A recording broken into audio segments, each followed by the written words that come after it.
The new Riot MMO is setting up to be the biggest MMO in the world. That's right, League of Runeterra Legends Online.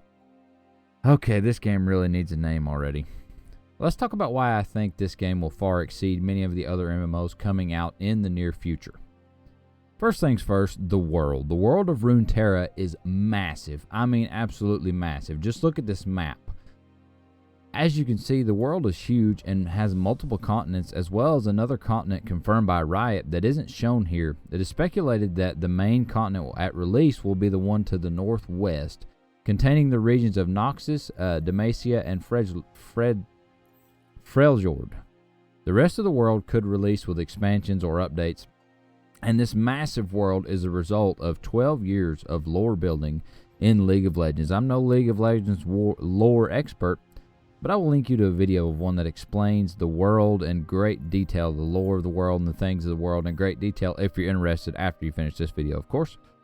The regions of Noxus and Demacia have been at war off and on over the years, so the regions could be fighting in the game time. And of course, this is all speculation at this point, but either way, the world is massive and already has a ton of established lore and races, as well as factions who fight with each other, have problems, have disagreements with each other. So there's already a lot going on in this world and plenty for us to explore in the game as the game comes out. So it's going to be interesting to see how they tie all this together into a storyline of an MMO. And all of this lore and world existing outside the game and before the game puts it in a very unique standing, and it puts me in mind of the launch of World of Warcraft. The situation is very similar. World of Warcraft had a lot of excellent lore before the game ever came out. There's all kinds of lore from the Warcraft series and different things like that. So for this game to be on the similar footing and similar path, coming from a developer such as it is, I think it's going to be interesting to see exactly what they do. And this excites me for the game world because most of the game world will make a lot of sense, and the lore will already be established, and it'll feel like a real world when you walk into the game, not something that's been made up just for the game, and a lot of stuff doesn't make sense. Everything's sort of been fleshed out already, and so that makes the game where it's going to be interesting to see how it turns out, and I can't wait to start exploring the amazing world and seeing how everything unfolds, and I hope you'll be there with me. Next big thing the game has going for it is it's being made by Riot. Who's Riot, you ask? Only one of the biggest game studios in the world right now. Their games have been massively successful over the last few years. Just look at Valorant or League of Legends. Look them up on Twitch. I mean, just see some examples of what they're capable of. Riot, in a big way, looks at game genres and asks, what can we improve? And then they go and improve on them and add the Riot style or flavor to the game for massive success.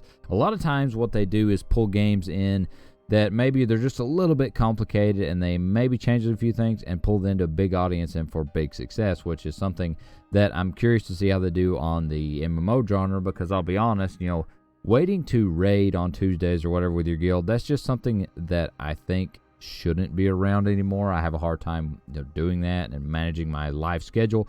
So seeing something that might be, I don't want to say it's more casual, because they want to try to capture every audience. They've already said that.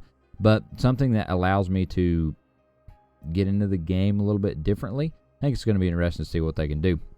And so seeing this puts them in a good spot to tackle the MMO genre thanks to their experience in learning new genres and seeing what works and applying it to their games and then making their games better. And tie this in with the rich lore and world building, and you have a good recipe for a successful MMO. Just look what WoW has done over the years. Anytime somebody comes up with something innovative, all right, they pull a little bit from it, and then they, polish it up, or at least they used to with some Blizzard polish, and I guess they did in Dragonflight, but that's a whole nother story, and they make it better. So that's kind of what Riot, I think, is going to do here with the MMO genre. So I'm interested to see, if they take it and go about it in the typical Riot way, there's no end to what they can do with this game. I mean, it's going to be incredible. So we talked about the world and the developer. Now let's talk about the big elephant in the room, and that is monetization. It's a pretty safe bet to assume that this will be a free-to-play MMO, as all of Riot's current titles are free-to-play, and it would be odd to have a game not be free-to-play, considering that's kind of like how their business model is based. But, and this is a big but, though free-to-play games, they're free-to-play games, they lack in the pay-to-win category, but a lot of free-to-play games have a lot of pay-to-win. What they do basically is they sell skins and simple stuff while keeping a good rotation of characters in-game for people in League of Legends, and they sell skins in Valorant. That's okay. In an MMO, however, this could be problematic, as a big part of the game is doing content for gear, either to enhance your character's looks or their abilities. And so if too much of the character's look is tied to spending money in the cash shop on skins or armor sets or mounts, okay, and you can't farm them as well in game, too much of this is spent towards that. Too much is focused on the cash shop as far as these aspects go. It's going to be detrimental to the overall experience of the game, as it makes it seem pointless to grind for cosmetics or armor sets or mounts if you can just go buy something cooler in the cash shop. World of Warcraft has been a victim of this with mounts and stuff over the last few years.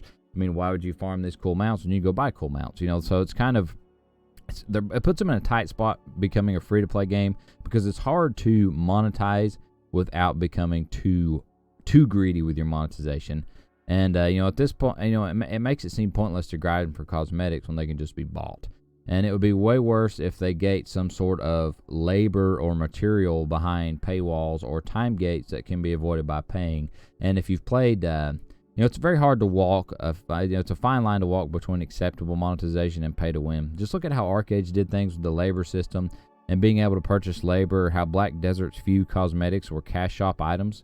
This could be a serious game-ending problem, and I'm confident Riot will be able to handle all this and deliver a game that walks a fine line of being too greedy. Well, just note, it's going to be something to watch and be concerned about as time goes on, and they have stated that they didn't want to comment on monetization at the moment, so time will tell as to what unfolds. We don't know anything right now. We don't even know. It could be a sub-based MMO for all we know. We have no idea.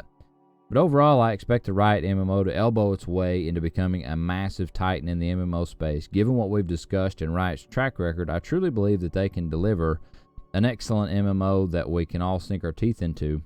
Look for lots of news in 2023, and don't worry, I'll be here to cover it all. Thanks for watching, and I'll be sure to subscribe for more MMO content. See you guys in the next video. All right, bye.